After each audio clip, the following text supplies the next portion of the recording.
Welcome to Beyond the Bottom Line, a podcast that shines a spotlight on leaders who are changing the world through innovation, purpose, and impact. And I am Ms. Pamela Murari, your host for the season. So today we are kicking off our very first episode with a truly inspiring social enterprise, right? So initially, the theme for this year was to spotlight women in tech leadership roles.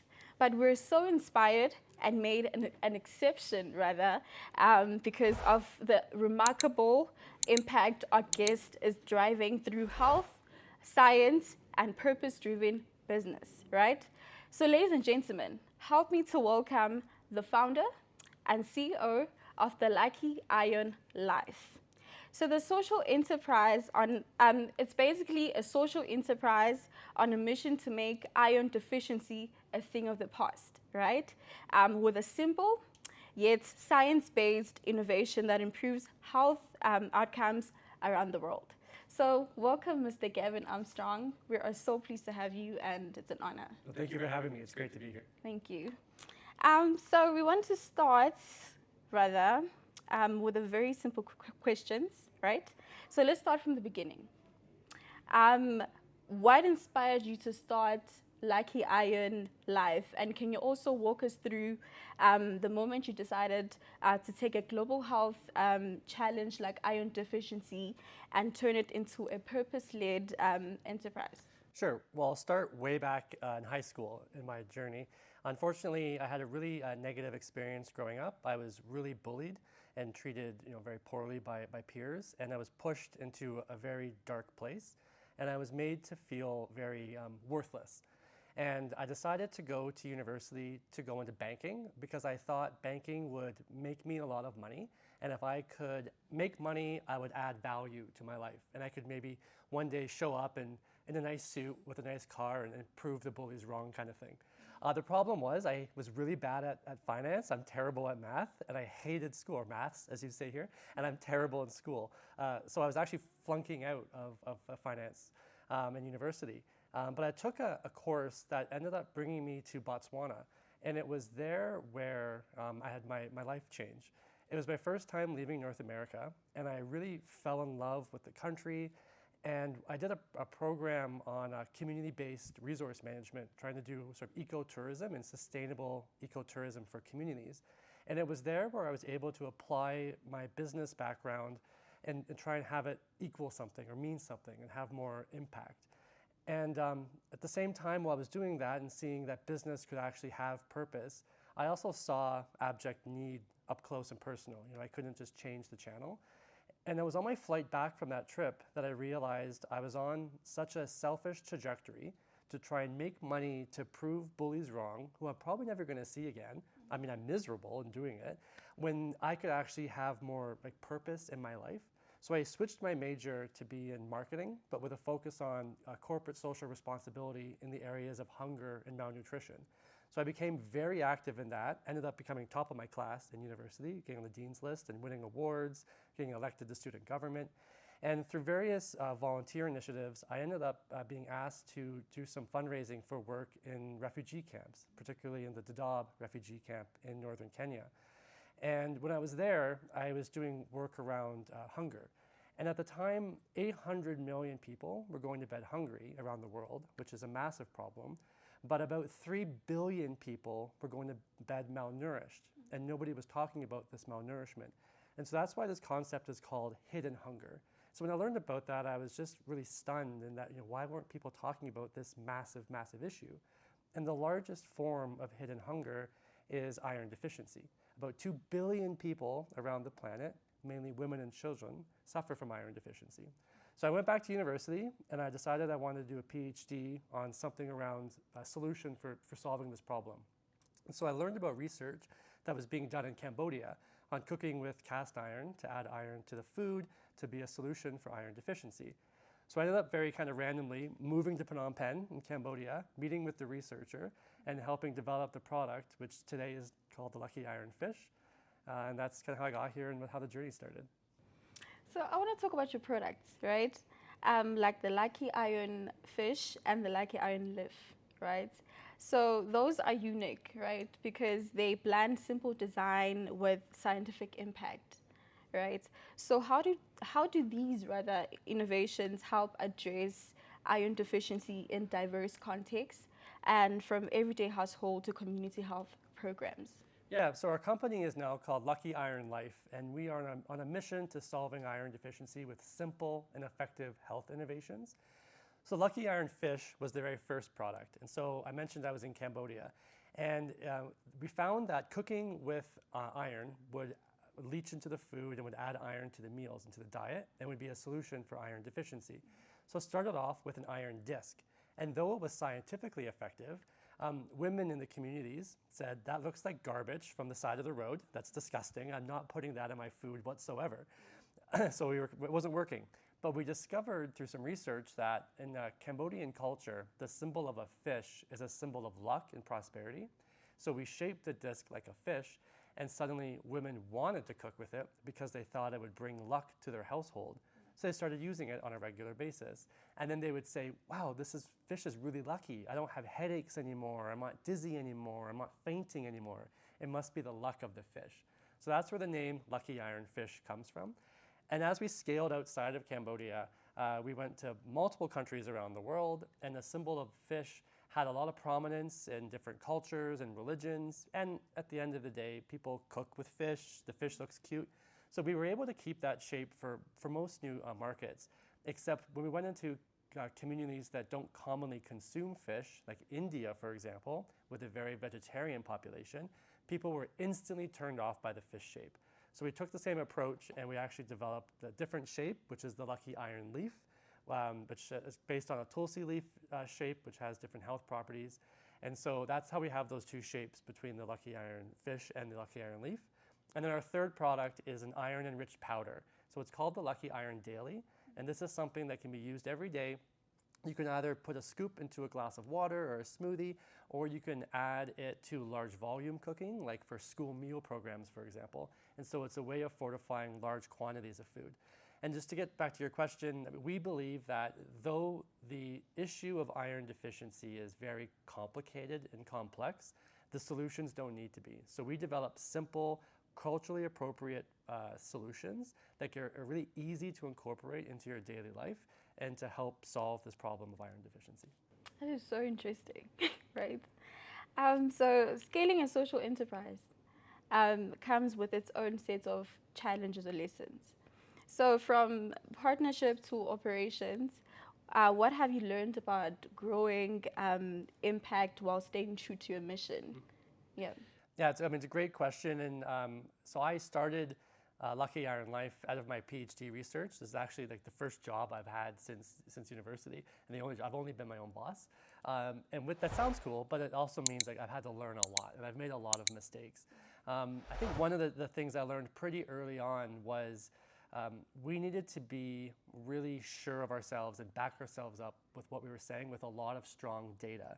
I think one of the unfortunate things I found in our experience was we're a social enterprise. We believe in profit with purpose, but at the end of the day, it is still a profit-generating organization. And I believe that setting ourselves up that way, we were held to a higher standard than others maybe who are nonprofits or for philanthropic organizations. And it's challenging because I wanted to be a social enterprise because I believe that would be scalable, would be a way that we could be sustainable and be able to grow and have maximum impact. But then as we tried to partner with these international organizations, they were very skeptical because they said, well, you're just in this to make money. And they wanted to see countless rolls of data and clinical trials and pilot data to prove that what we were saying was true, which I understand. But I look at like pharmaceutical companies. I mean, they don't have a lot of purpose, but they're definitely profit generating, and they're not held to that same standard. So it was a little challenging, but we obviously wanted to address that. So we are based on science and built on values. So we have now done over 17 clinical trials independently with academic partners around the world. And what they have shown is that our product is clinically proven to solve iron deficiency. But I guess I was too sure of ourselves early on, and I didn't realize how much data we would need to justify the things that we were saying. And I think that did set us back a few years. Yeah. So as someone leading with purpose, What's your perspective on the future rather of purpose-driven businesses, especially in health and nutrition? How do you see businesses shaping global health outcomes in the decade ahead, or like the next years to come? Well, I mean, there's no shortage of issues that the world is facing right now. And I'm a strong believer that the private sector has a role and a responsibility in helping solve these massive and daunting challenges. So when I look at the United Nations Sustainable Development Goals, for example, it's the world's most ambitious to-do list. It's basically to save the planet. And we're struggling. I think we've seen a lot of things happen in the past couple of years. The cuts to aid funding, the pandemic really set things back. And so we're not hitting those goals that we're trying to achieve. But I am feeling optimistic because I am seeing the private sector step up more. And I'm seeing a lot more people focused on social enterprise or purpose-driven enterprises. So you have big corporates who are now becoming certified benefit corporations.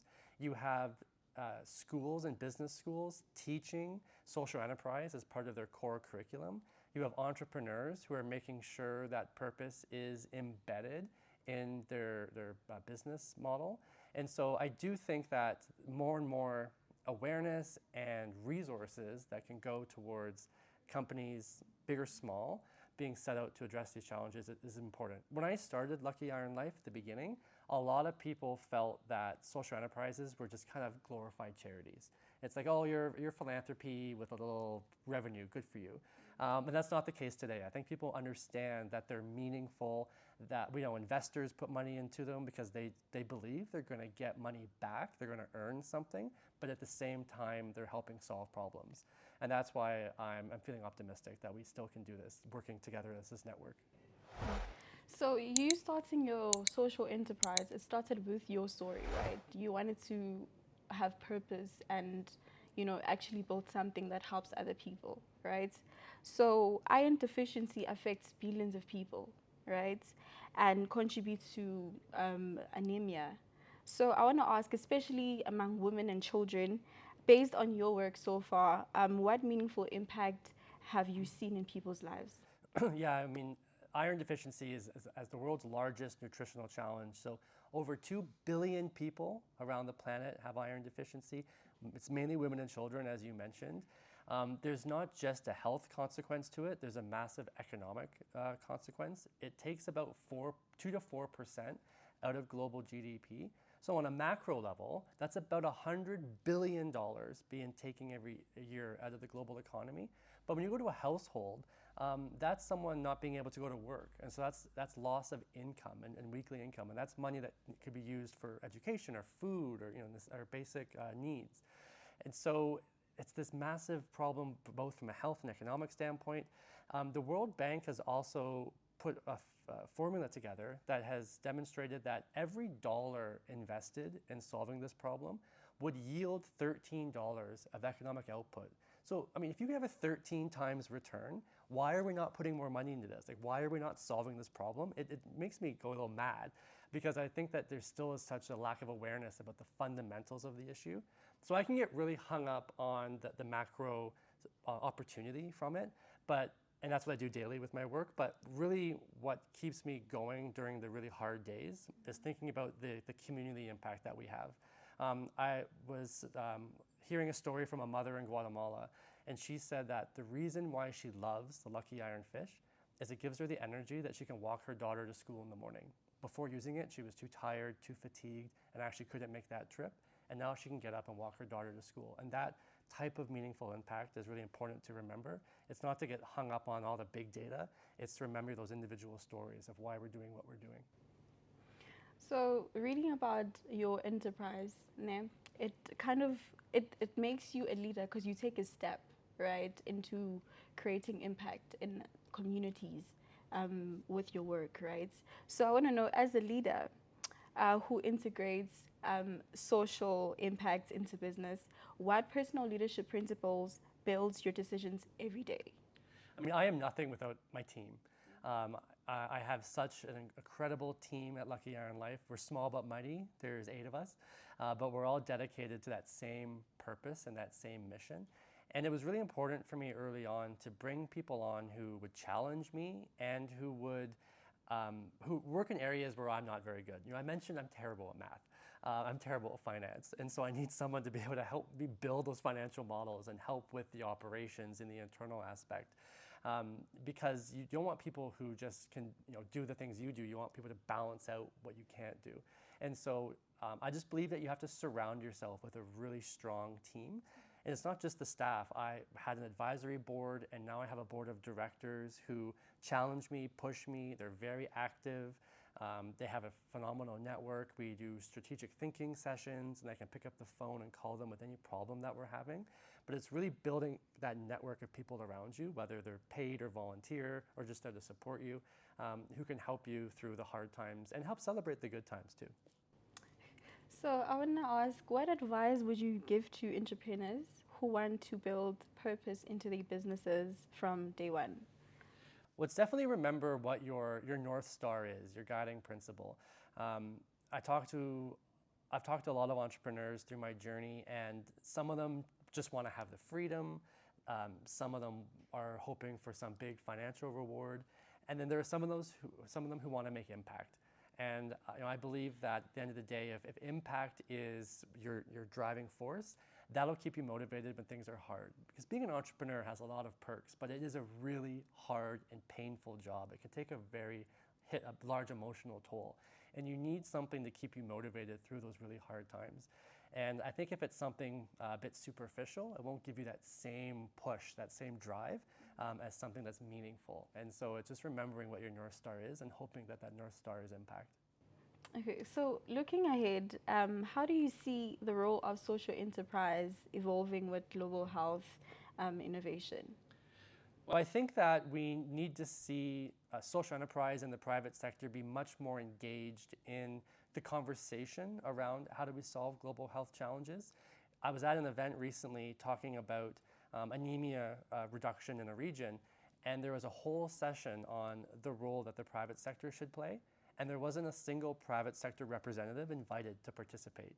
So, how can you have this important discussion about the role of the sector without them even there to have that conversation? So we need to make sure the first step is that they're at the table, that they're a part of that discussion, and we understand that we have we set the expectations and we set the accountability. I know that there's been a lot of criticism or skepticism about the private sector being involved because they do have a fiduciary objective as well. So I think accountability is really important, but we have to at least invite them to the table. So, but I think that they need to be there to help solve these problems. We can't do it through just civil society and non-governmental organizations alone. So I know our viewers would want to start, and be a leader one day, start something like your social enterprise. So if you could leave our listeners with one inspiring idea about purpose-driven leadership, what would it be? That's a great question. Trying to think about impact and how can you make the world a better place? The world is tough right now, right? And it's been tough my entire life. But I think about how can you leave it a little bit better? And so what can you do to have that impact? I also think over time I've thought these challenges are just so daunting. What can I do? How am I going to play a role in helping billions of people? But you have to think about the ripple effect that your impact can have. One person can inspire someone else to do something else, or can create a simple idea that can have this ripple that can end up helping millions and millions or billions of people. And so never underestimate the power of one, because one person does have the ability to change the world. Thank you so much. That was very inspiring. So ladies and gentlemen, that is the end of our episode for today. You heard it from Mr. Gavin Armstrong that look around you and see a problem and try to come up with a solution to it by creating impact. So thank you so much for tuning in. Until the next one.